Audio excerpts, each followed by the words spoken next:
Hello, welcome everybody to Clown-versation number 100. Can you believe it? It's incredible. Have you watched all 100? If not, why not? Today, I'm going to be with the amazing James DONLON and Karen HOYER. So stick around, don't go anywhere. It's just a conversation with a fellow clown. It's not very serious, we're clowning around. It's really just a clown-versation.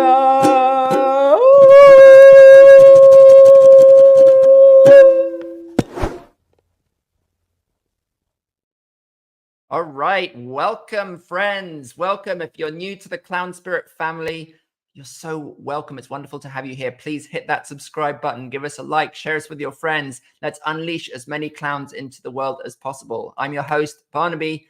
I'm the founder of Clown Spirit, where we take the power of clowning and we use it to bring lightness, joy, and connection to your life and the lives of everybody around you. In just a moment, I'm going to introduce you to Karen HOYER and James DONLON, who are the co-hosts of the Radio Mime Show. And we're going to share gossip about what it's like to interview clowns and mimes. It's going to be super fun. And we're going to talk about their clown lives as well. But first, I just want to share my joy and thanks in recognizing that now we've done 100 of these conversations. I was planning some great event, but you know, in some ways, I'm less interested in celebrating the past and more interested in exploring the future. Like, what is going to happen? How can we make this even bigger, better, more helpful? And we're going through a transition, which is very exciting at Clown Spirit. I'm working with some clown consultants and speaking with you, the audience, and trying to understand how we can take Clown Spirit, which is, I think, already being a great resource for people, but how can we make it even more relevant and more practically useful for people at whatever level they're at, whatever way they're trying to incorporate clown into their lives.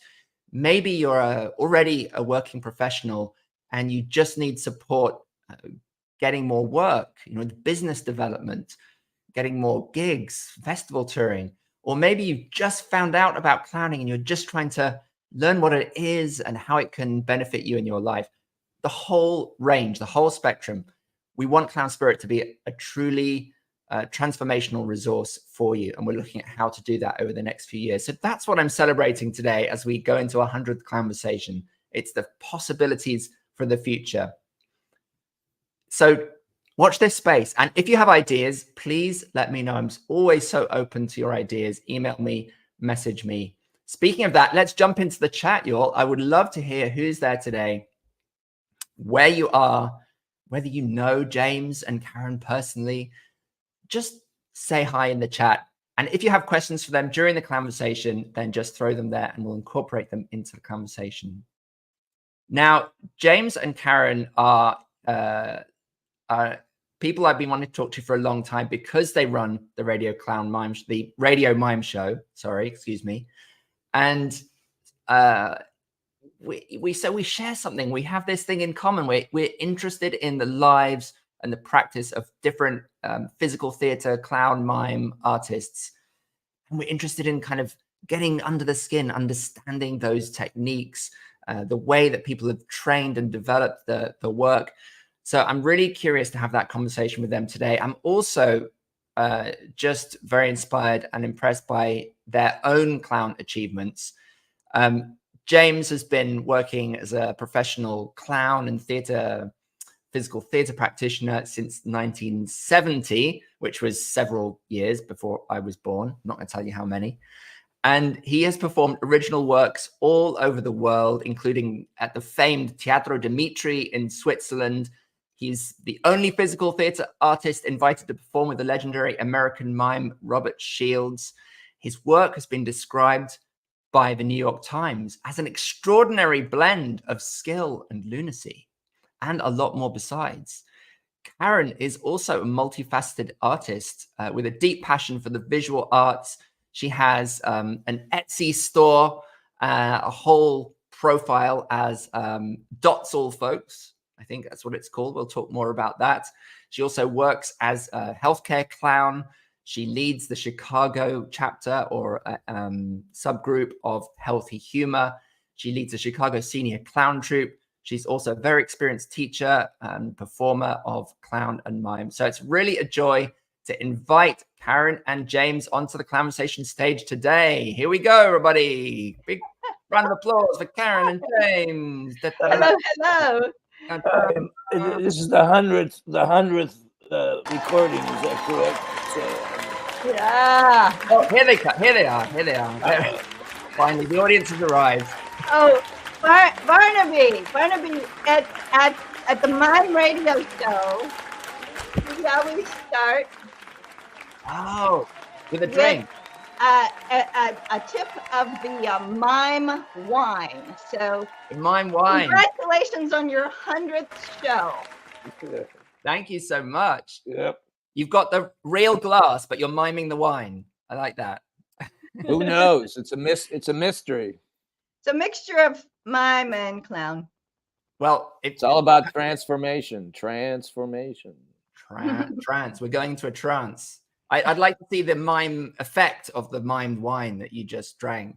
Yeah, I don't know if you want to see that. I mean, it's like, whoa, Oh, I'm liking this. Yeah. Where is the screen? Where This I'm is trying to figure mime out drunk. Mime drunk.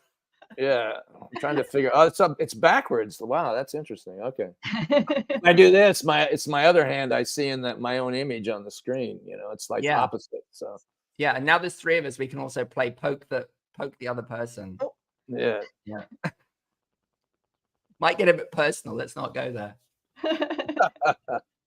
Well, it's so lovely to have you guys here today, especially given that it's a special day for me because it's the 100th. So thank you.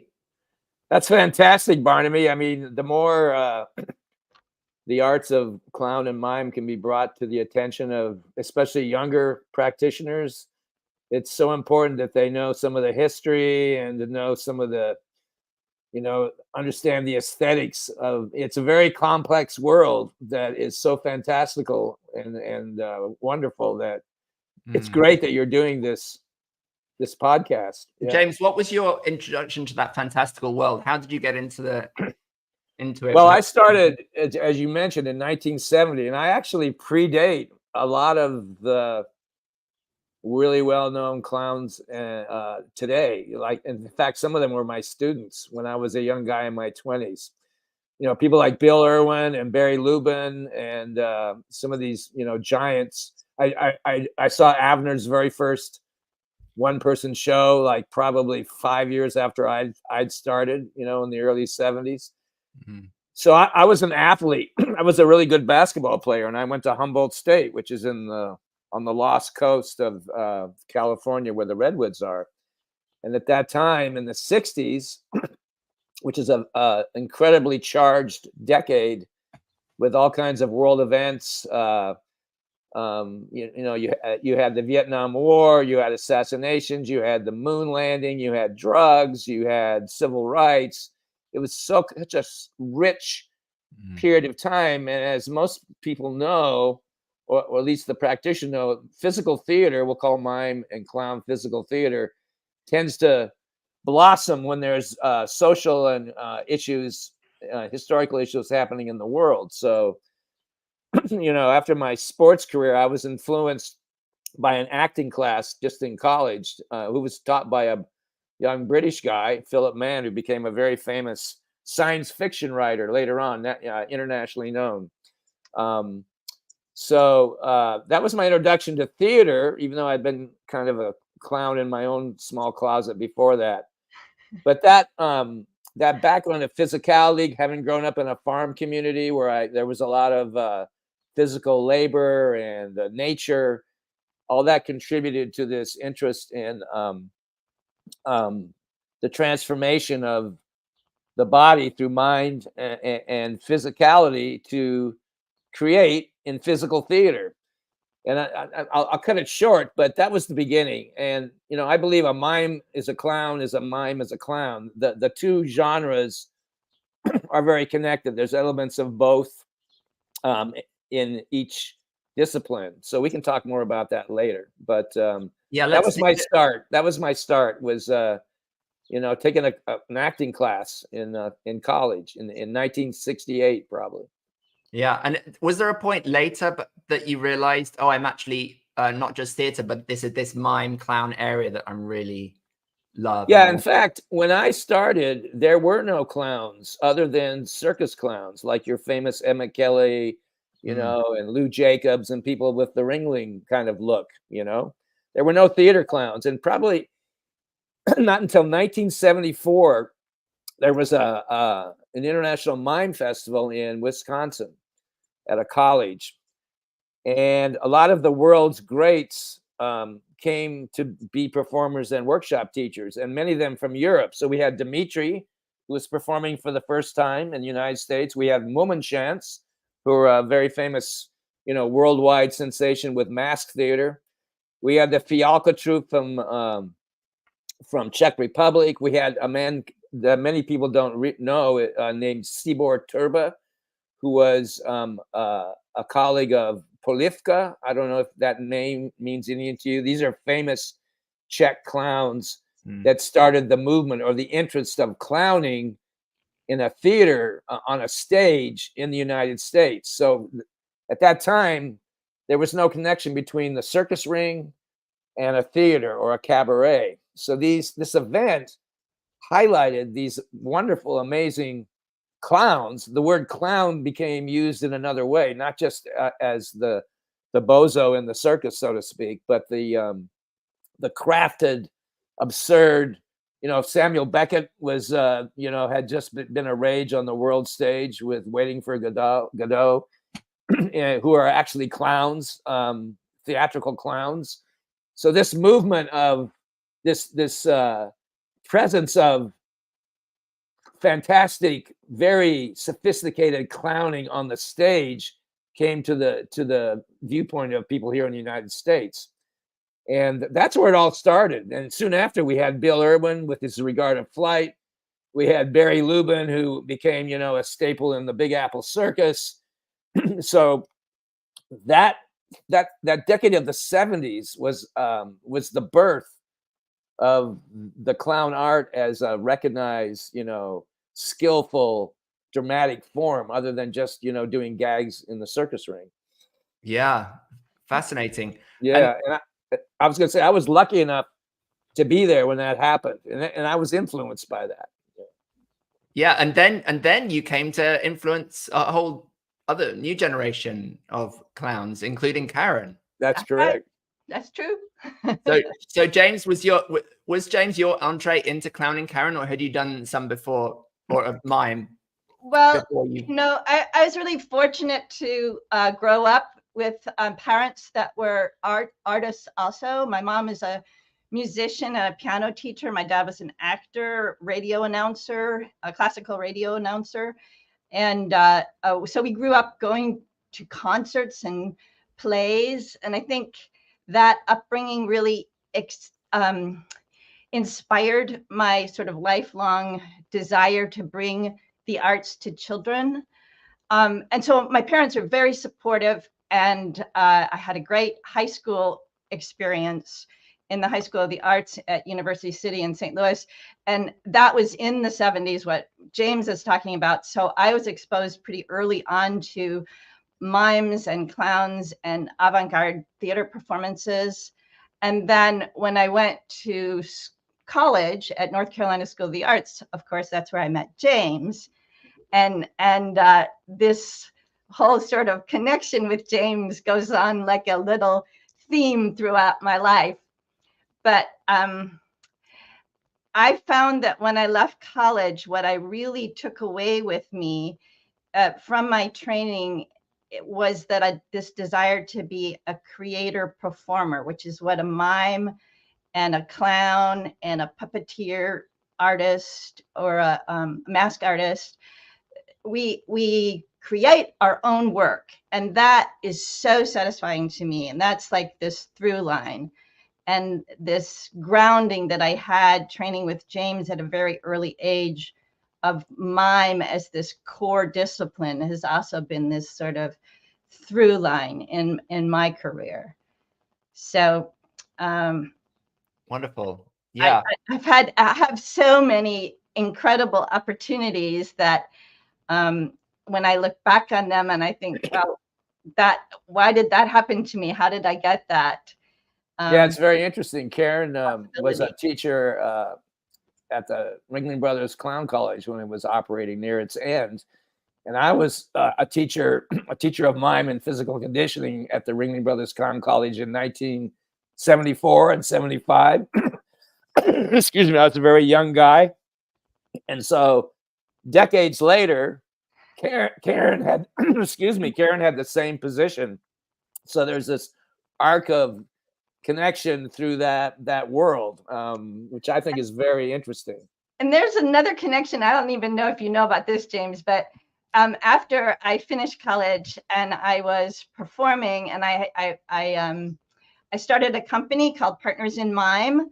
So we were creating shows that went into the schools, and I was partnered with two wonderful women, Carol DeLong and Elizabeth Tabler, and we created this show. We created a whole series of shows, and then it became a not-for-profit.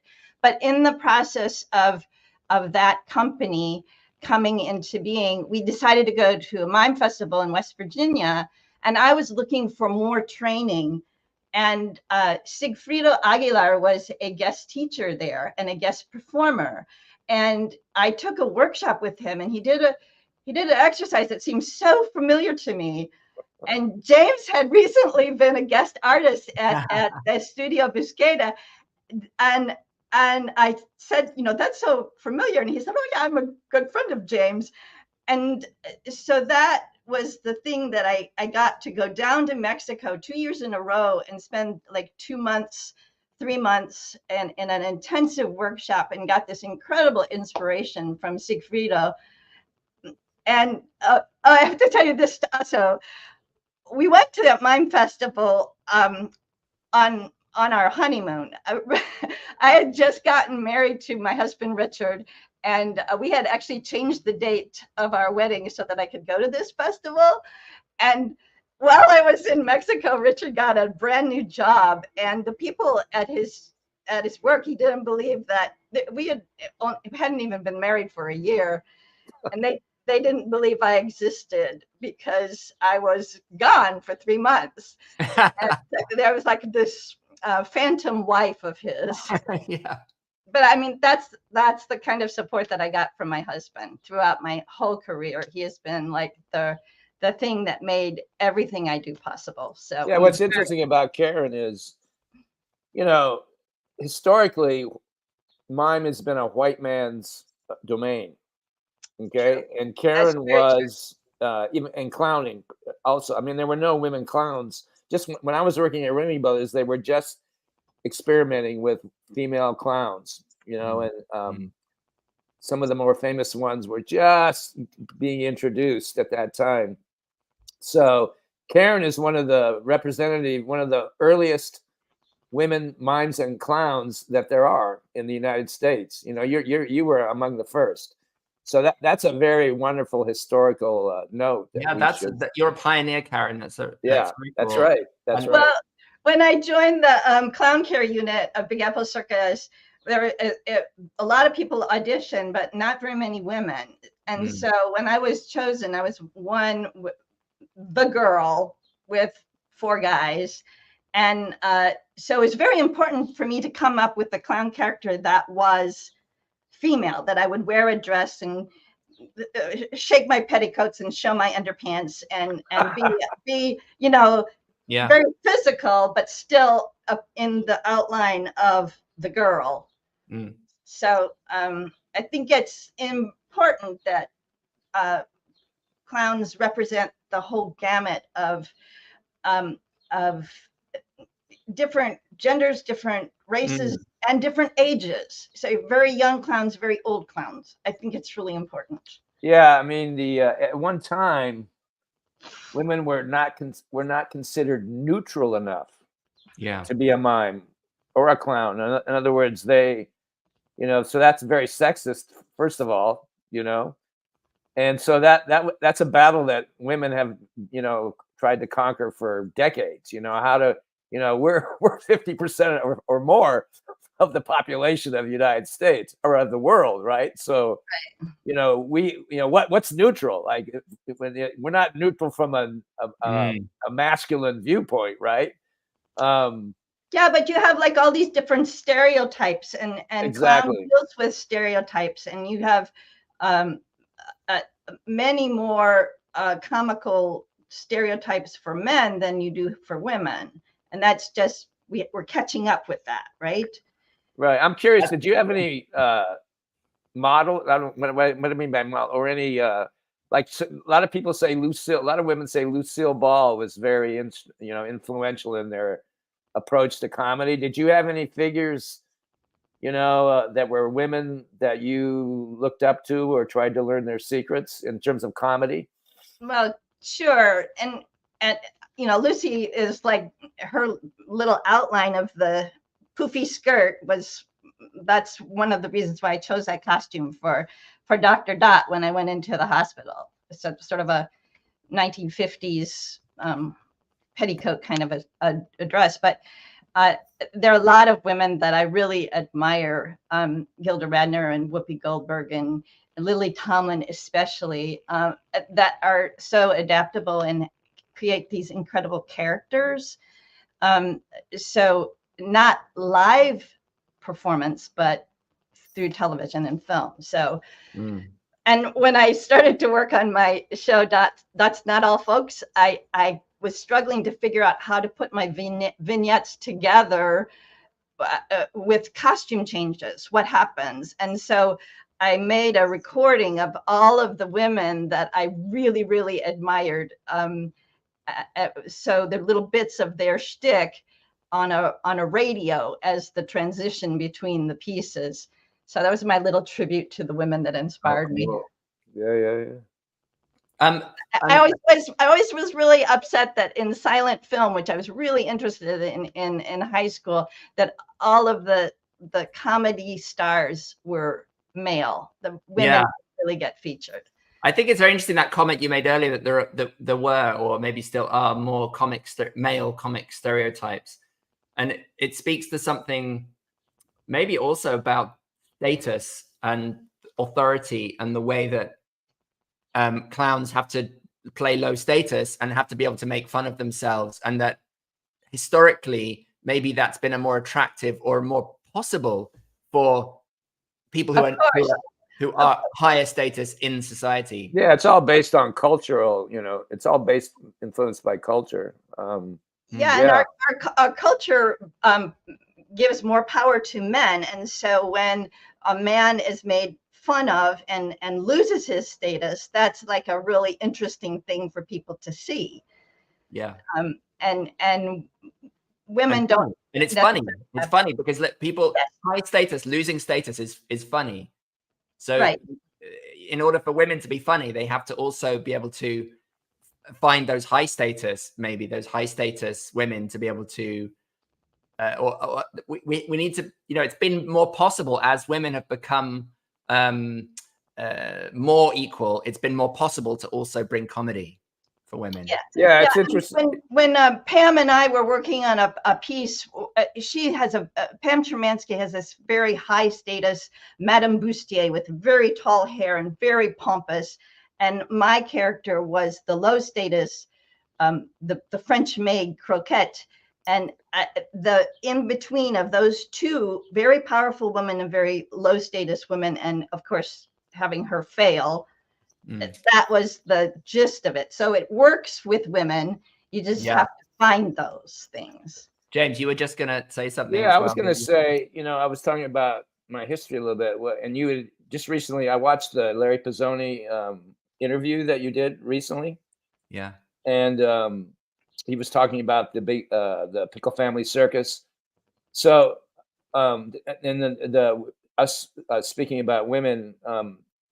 So I saw the very first performance that Pickle Family did in a small school gym in San Francisco, and of course I just taught Bill Irwin in a clown college. Wow! And I'd seen Pizzoni doing his juggling in Golden Gate Park before he even joined before they created Pickle Family. But he mentioned Peggy Snyder and then we have, you know, Gypsy Snyder, we have Judy Finelli, we have these women who were so instrumental, you know, unfortunately behind, you know, Javi Burgess, you know, who you know is the great clown circus techniques teacher. His wife Judy was a world-class juggler with him, but you have these women, very powerful women, who eventually would help to develop, you know, like I think Gypsy Snyder, of course, is a great director now of clown and circus. With Seven Fingers. Yeah, so these women have always been there, and it's interesting. But even in the Pickle family, for example, it was Geoff and Larry and Bill were the kind of headliner clowns. But you have these, like I say, these amazing. And in my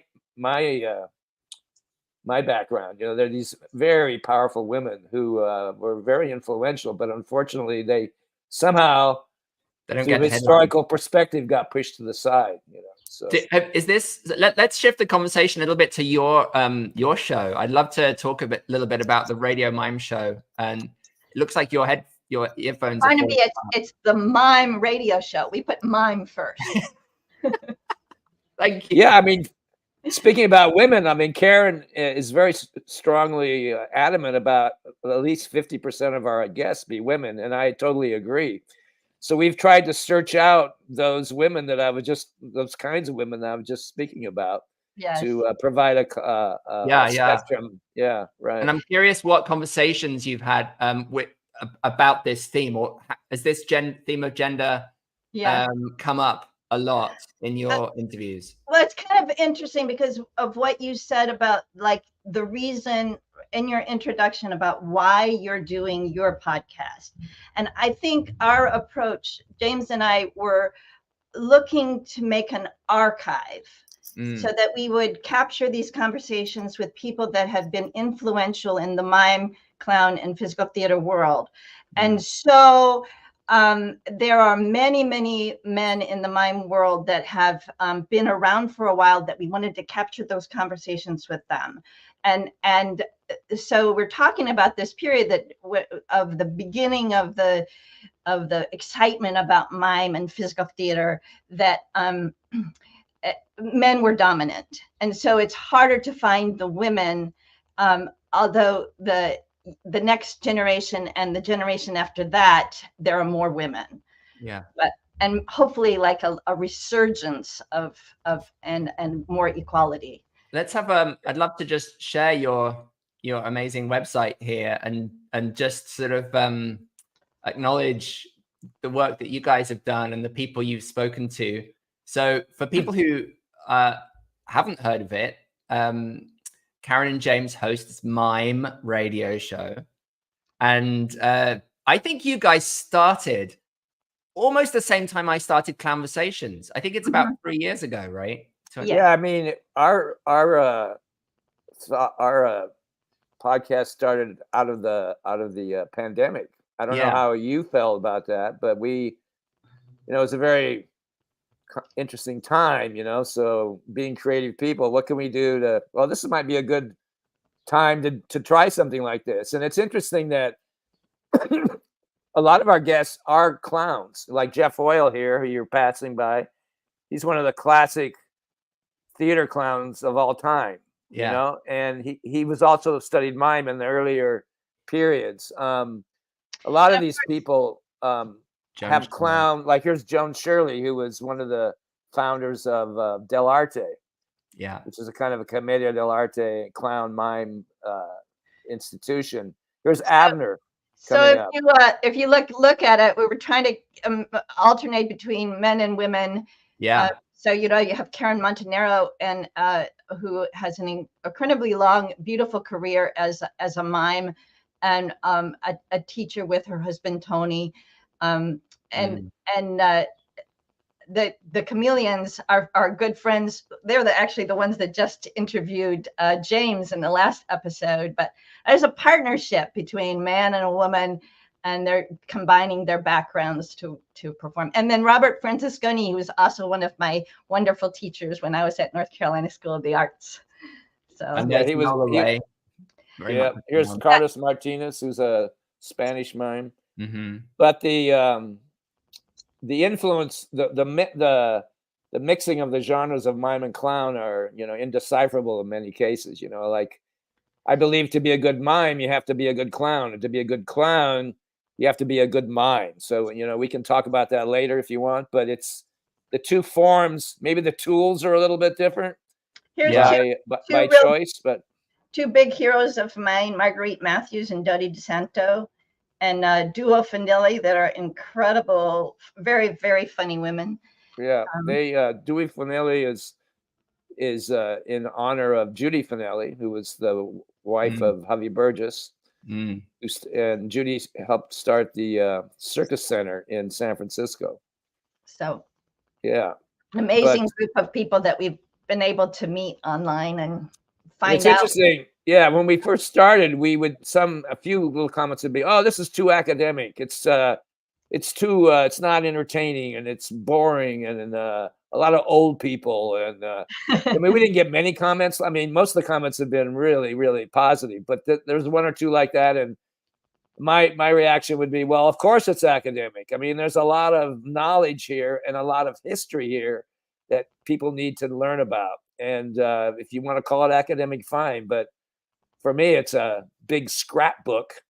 It's an intelligent scrapbook that you can peruse and learn about where these arts came from and where they're going to go, And of course, the thing that people always say when I tell them I have a podcast that's called the Mime Radio Show, they're like, how could you do a radio show with mimes? Aren't they always silent?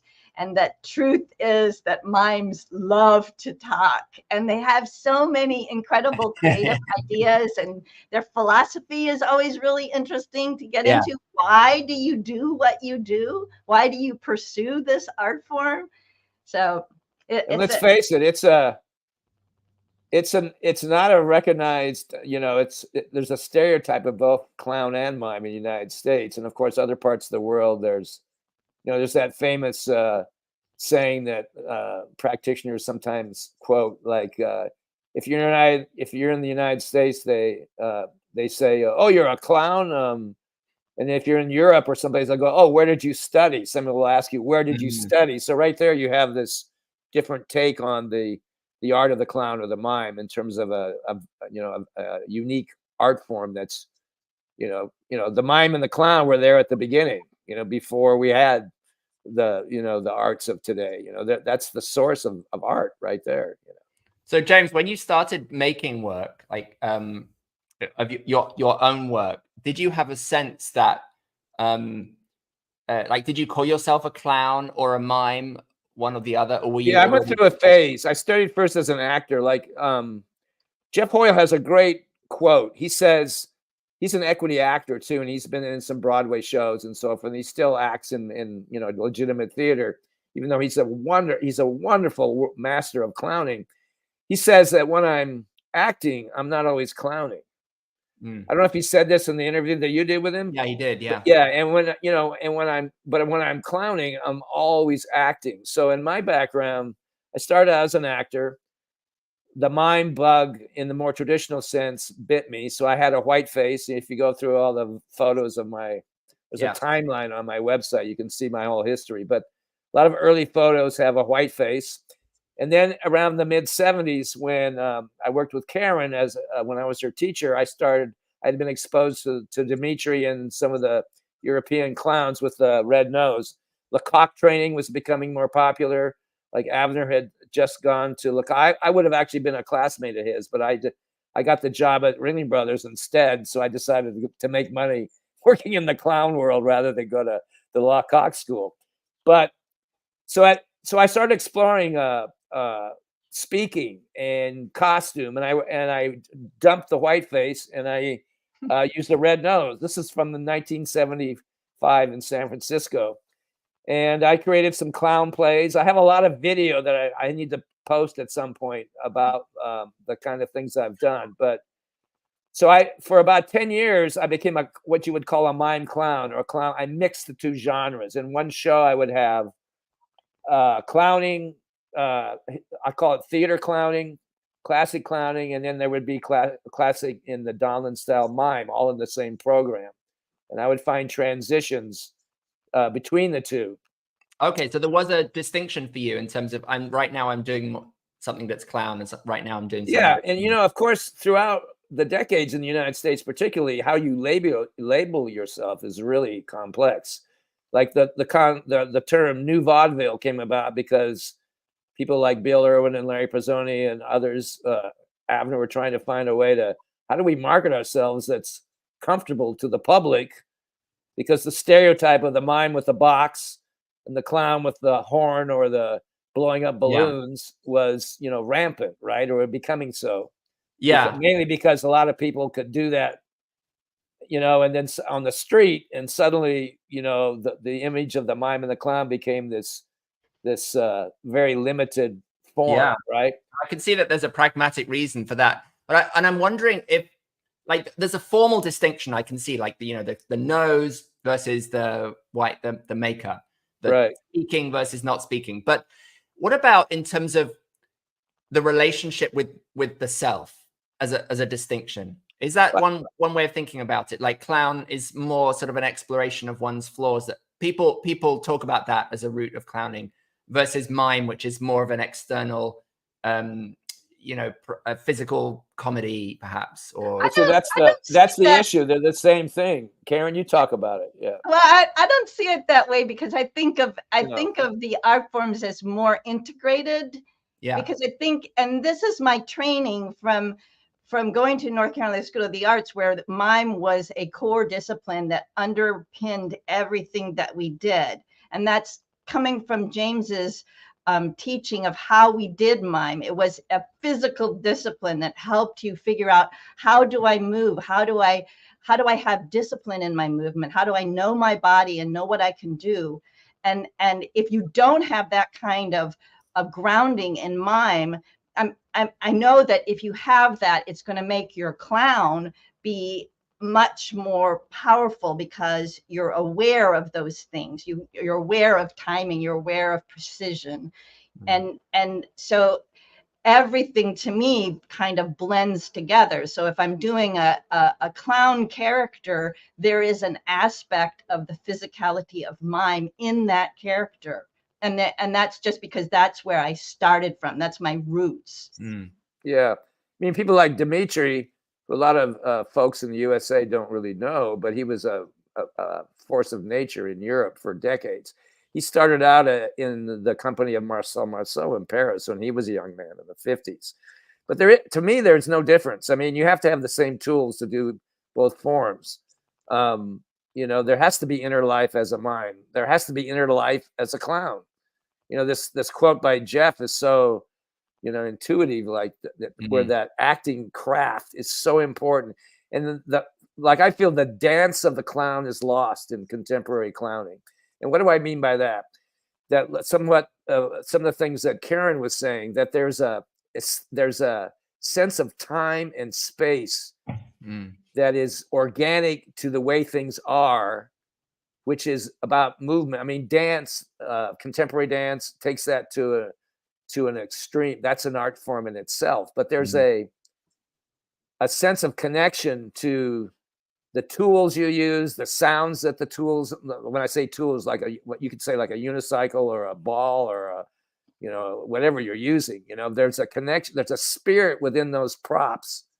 And I know you, Barnaby, in your work, you use a lot of props. I've seen you with the bird cage. In fact, I have a bird cage I've used. You know, it's a great, you know, that bird cage is a good symbol, because what's living inside that bird cage? Is it a metaphor for you? Is it a bird? But I mean, how do you bring life to that space inside the bird cage if you're not a mime or a clown? I mean, there has to be something else besides just doing tricks, just doing a backflip, you know, as a clown, or just you know, doing an imaginary wall as a mime. You know, I just taught a class in LA last weekend. I didn't even do a wall technique. I taught for 3 hours. You know, so it's the same with clowning, I think, you know, but they're very linked. It's the same, to me, it's the same world. It's just, you know, for the sake of labeling, what do you call this, a mime or a clown, you know? So and I think what you were asking about the self, to me, I think that's a key thing, because what I was saying before, as being a creator performer, the material comes from yourself. And where we have mimes and clowns that people do not respect, it's because they're just doing the outward appearance. They're putting on a white face and they're learning how to do illusions, but there's nothing of themselves that is coming out. They're not creating something that is interesting and real that comes from themselves. And the same thing is true with clowns. You can't just have a wig and a nose and an incredible costume. You have to have some material. You have to create the character and the dilemma and the scenario and maybe a partnership or an ensemble. But if it's just the shell, if it's just the appearance, then nobody's going to respect that, and the art form is going to die. Let's talk a little bit about creative process. Whether it's creating a character, to go into the hospital, or creating a show. Yeah, one of the reasons people laugh is that they recognize themselves. One of the reasons people laugh is they recognize a situation that they're familiar with. So this thing we were just talking to is leading us into this next conversation. Where's that inner life? Where's that humanness, within you that creates the material? Because if you can do that, then you're going to get more laughs or tears. For me, the clown is a caretaker of a culture. Mm-hmm. Every culture, as we've heard throughout the world, has a clown. Okay, that's usually based in physicality. The clown is there. Just by saying you are there, you're in space, right? And so how do you occupy that space? Of course, but this caretaker of a culture has liberty to not only just be funny, but to feel the spectrum of human emotion. I mean, I think that's the true definition of the clown. The clown is, why does Shakespeare have a clown in almost every play? Why is that? Or the fool, because that's the nature of that powerful human being, in culture and society and history. I think it's also a matter of, in terms of like developing material, it's also, and this is an ancient art form too, is storytelling. We have stories. Everybody has a story, and there are different ways to tell them. And it's a very powerful way to tell the story when you do it physically and not just with words. Our culture is very word oriented. And I know from my experience of working with kids in the schools that when we did mime shows, and the principal would be talking and talking and talking, sit down and everybody be quiet. And as soon as we came out and started creating these mime stories without any kind of words, the kids were incredibly silent and focused, because we were connecting with them through this movement. But the story was where we always started. Yeah, we had one guest that had been a high school teacher in the New York City neighborhoods. And he started a mime troupe I think it was the 70s. Mm-hmm. And it became, the mime troupe became so popular in the school, and first of all, it went on for 10 or more years, but it became more popular than the basketball team in terms of people wanting to get into it, people wanting to, create within it. And it became and these are high school kids, in an inner city neighborhood. It was a troupe called the Mimestrels, and it's one of our episodes. It's a very interesting group. It was nice. Them talking about their high school days. It was great. Yeah, but the power of, and then some of the original members were part of our guests too. There were three of them, the teacher, and then two African American women who were part of the troupe, and they had such amazing things to say about that experience in terms of the growth of themselves as young people and so forth.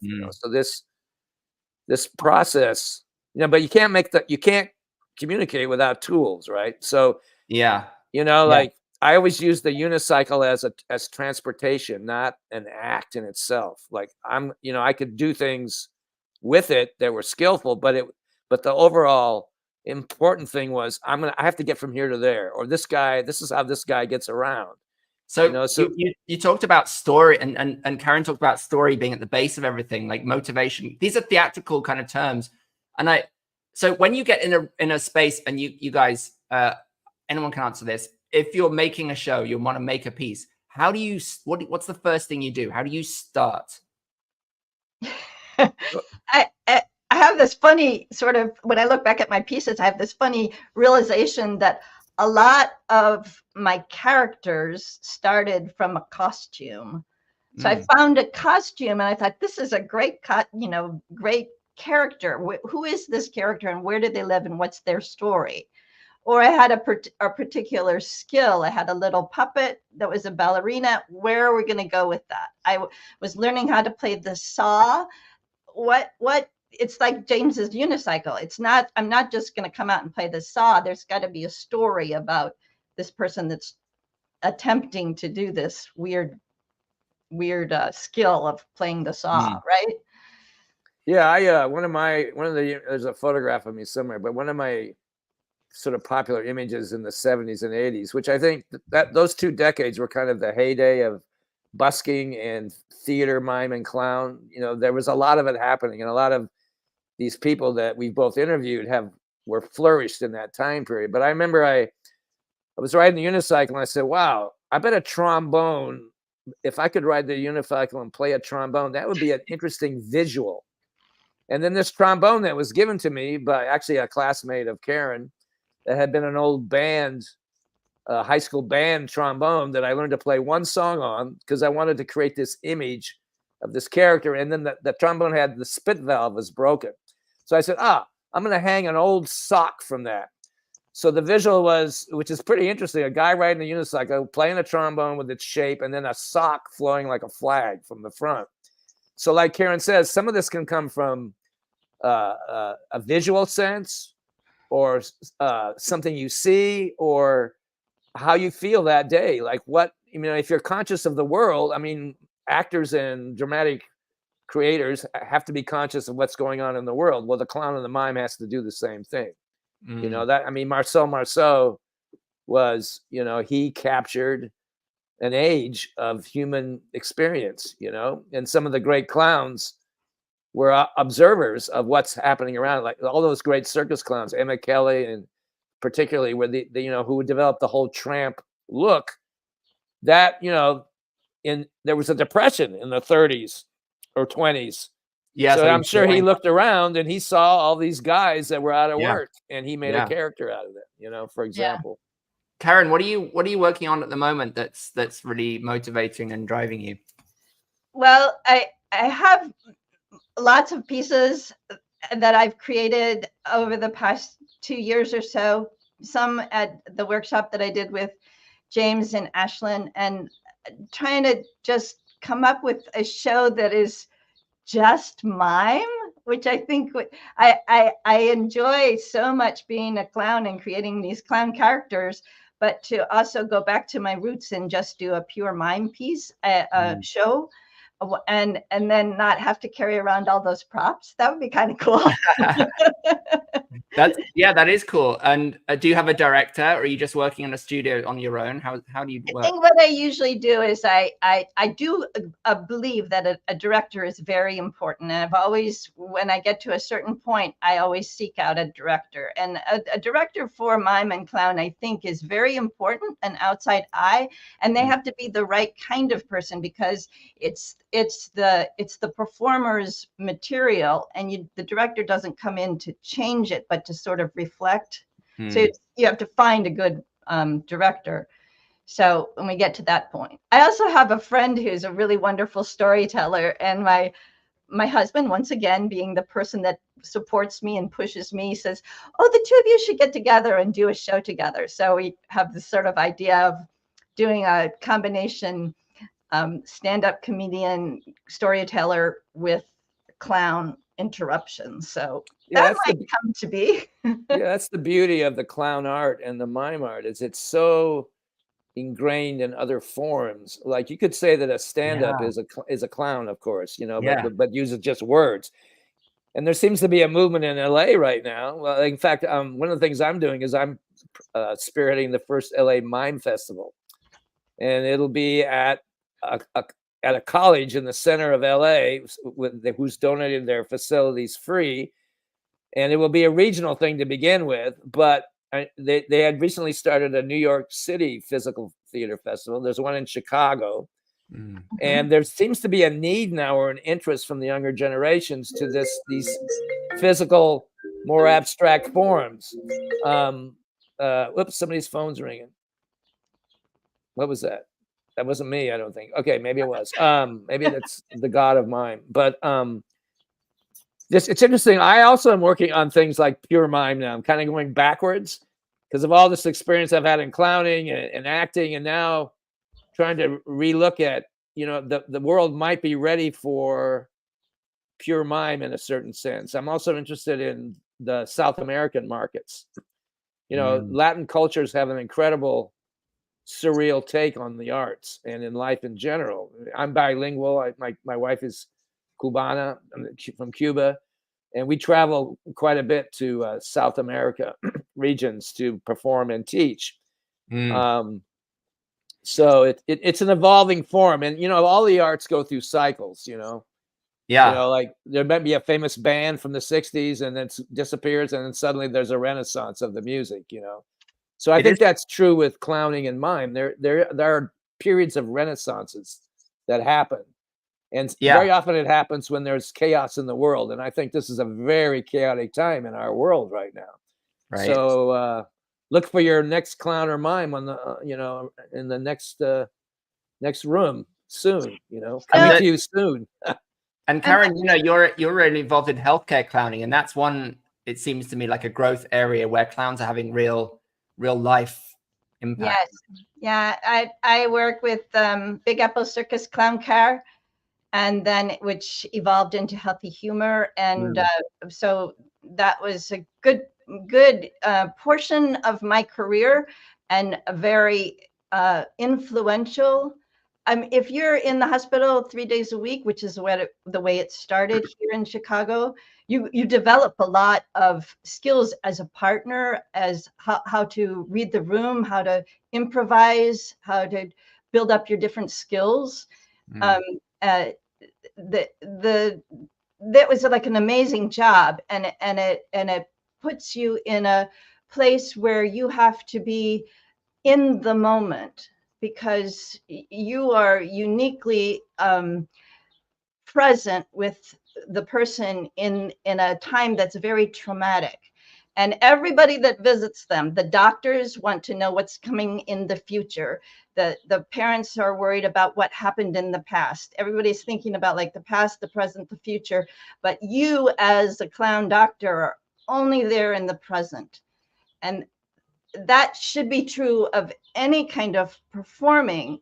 But in this sort of improvised moment, it's a really strong training. It's really positive influence on my ability as a performer. Yeah. What are you seeing in terms of the healthcare clowning in Chicago? What is it? Are you able to like get into hospitals? Is it growing? Is it understood? Well, unfortunately, our program at Healthy Humor in Chicago has been on hiatus for a year. This time last year, it was shut down due to lack of funding. And so there are many healthy organizations that are doing clowning, but unfortunately, we don't have one here in Chicago. I do perform with Vaudeville Chicago, which goes into the nursing homes. So that's a pretty healthy program that we go and visit and work with elderly. And it's like a whole different mindset, but it's really a beautiful connection in its own way. We mostly put on shows, and we're different characters. So we come as different characters every time. It's a wonderful program. Yeah, it's very interesting. I way back years ago, I was asked to perform in a mental institution, and the doctors, they said, "Oh yeah, come on in, like do your thing." And I remember I said, "Well, do you guys really know what is going to happen? How is this going to affect the patients?" And they were all kind of, no, it's okay, blah blah. And I remember I had some masks, And they were so powerful, excuse me, that one guy actually one patient jumped out the window, okay, because he was shocked by what he saw. So I guess what I'm saying is there's been a lot of knowledge from the medical establishment, I think, in terms of welcoming clowns, clowns into the institutions, because back in those days, they were oblivious to the power and to the therapeutic qualities that you could get from, healthy humor and so forth. Yeah, one of my really big interests is in puppetry, and using puppets with the elderly population is a wonderful way, particularly people who are in the memory unit who have dementia, that they can respond. Often, like if I have a puppet that actually talks, like a Muppet kind of a puppet, they can talk to the Muppet even if they can't talk to me, or if it's a silent little pet that they can cuddle. That's a great way for me to connect with them. And I agree with James that the arc of quality and training and knowledge about how healing clowning in the hospitals and in care centers can be, that's grown immensely. And there are incredible people that are working on that in that field. Yeah, I would like to say before we're almost done, I think, but I think it's really important that people who are interested in clowning or mime understand the training involved. Marcel said an art dies for the lack of schools or teachers. So, it's a very complex, very rigorous training that as a mime and a clown, different tools sometimes, but that's the secret. There must be an understanding of the vision of the art forms, of the possibilities, and you can only get there if you know skills and you're trained to mind and body to go in those directions. And I just like to emphasize that, because clowning and mime will cease to be without good training. I mean, they'll still continue to be stereotypes and kind of jokes to the public. The mime jokes are rampant everywhere, of course, as you know. And clowning has the same issue, so the word clown used as a kind of slander, as an insult in the world. Oh, he's such a clown. Oh, these clowns, exactly. Yeah, you say, oh, he's a mime. And they, you want to, or the clown, bonk, bonk, or whatever. My friends, when they were in the circus world, my friends would always say they hated it when people would say, oh, talking about politics, it's such a circus. And he said, do you know how complex and organized a circus is? That's not a good metaphor.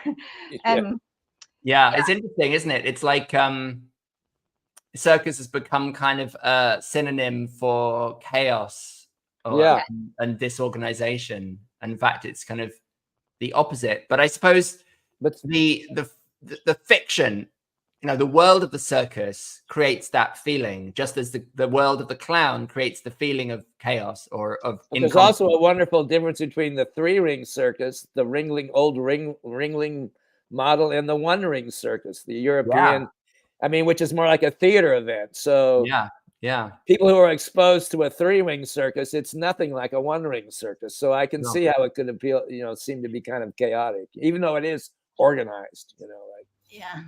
But what James was saying about the training is like a clown that creates this vision of chaos. In order to make that work theatrically, there does have to be discipline. So that all that training is underpinning a chaotic craziness. So you have to somehow have to have both. Yeah, it's a little bit, being a clown or mime is a little like being a artistic Buddhist in a way. I mean, there's some very ethereal, like hard to touch concepts, but there is a science to it very often. It's very kinetic. When you have something that's kinetic, something causes something else to happen. If you understand what that probe is that will make that result, that's an advantage, right? They're kinetic art forms. Yeah. I like this idea of balance of chaos and stillness. This is a great thing, right? Of course. Both things. I mean, you have to know stillness Absolutely. Yes, that's There like is one of something about, my core principles. It's not just movement. There's yeah. stillness, Oh, or you yeah. can't see the movement, right? But Yeah. then there's It's something like, about abandoning oneself to the chaos of life that's also necessary. Yeah, absolutely. that's lovely. That's Yeah. lovely. Yeah. I think also one of the things that I wanted to say was that this sense of playfulness is kind of missing from the lives of young people now.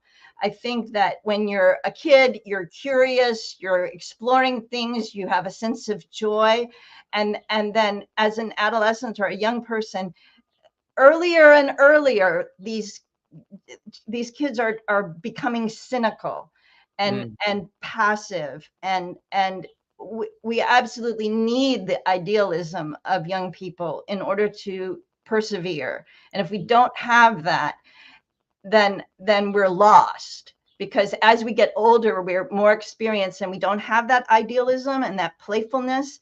And I think that James and I talk about this with our guests all the time, the importance of live performance, that this experience of being in the moment in a live performance, and the experience for young people, not only to see live performance, but also to be a part of it, to experience it, to learn how to perform. If I teach a class, I want everyone to have a chance to perform solo, perform as a duet, perform as an ensemble, because that feeling is vital and inspiring, and it's like, it's scary, but then you did it and you have a sense of relief, and it's it's powerful. Beautiful. Yeah. Very well said, Karen. Very well said.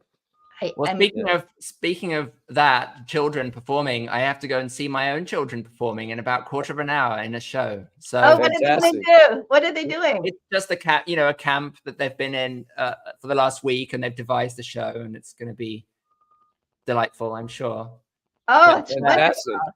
Yeah. Wonderful. I would love to keep talking to you for longer, but I shouldn't miss that, really. No, don't. No, there'll be another time for us to talk. Yeah. It's been a delight, James and Karen. Thank you so much. So much more that we could have talked about, but I think what we did talk about was very focused and very interesting. So thank you so much. Yeah. Thanks, Barnaby. Can I just say that I would invite everyone to go to the mimeradioshow.com, which is our website, and then you can see the archive of all of our different programs. And also you can sign up to become to be on our mailing list, so that you'll get the notice for the next batch of podcasts that we're going to start working on in August. Right. That's awesome. So there's going to be more coming out soon. And yeah, the more that we, Barnaby, what you're doing here is so important. So the more we can spread the word and introduce people to the world, the better. Well, I'd love to come on your show. So just of course, just say the word. We'll do it. And I'll be putting the link to your website in the description of this video. Thank you, Barnaby. Thank you. You can find it right there. Okay, thank you so much, you guys. We'll see you again soon. All right, thanks, Barnaby. Bye. Bye, James. Bye, Karen. All right, folks. Thank you so much for being with me for the 100th Clown-versation. I can't believe I've done this 100 times. It seems unreal. I couldn't have done it without all your support, enthusiasm, and encouragement along the way.